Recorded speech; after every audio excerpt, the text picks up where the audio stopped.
எல்லாருக்கும் வணக்கம். நான் ரியாஸ்ரீ. நான் கதை சொல்ல போகிறேன். கத்திரிக்காய் பூசணிக்காய் கதை. ஒரு ஊரில் ஒரு அம்மா விதை வாங்கி போட்டாங்களாம். கத்திரிக்காய் விதையும் பூசணிக்காய் விதையும். ஒரு நாள் காலைல கத்திரிக்காய் நல்லா வளர்ந்து பூகாய்ச்சி காயெல்லாம் பிஞ்சு விட்டுருந்துச்சான். பூசணிக்காய் தரையிலேயே படுத்திருந்துச்சான். அப்போது ஒரு நாள் காலைல அது கலாச்சிச்சான் கத்திரிக்காய். என்ன பூசணிக்காய், நீ தரையிலேயே படுத்திருக்க, வீட்டு மேலெல்லாம் வளர மாட்டியா அப்படின்னு சொல்லி கலாச்சிச்சான்.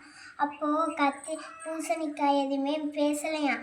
அப்போது ஒரு நாள் காலைல பூசணிக்காய் வீட்டு மேலே வளர்ந்துருந்துச்சான். பூலாம் விட்டு காயெல்லாம் காய்ச்சி. அப்போ கத்திரிக்காய், என்ன நான் பெருசாக வளரும் போது உன்னை கலாச்சேன்னு நீ என்ன கலையாக்கலையா?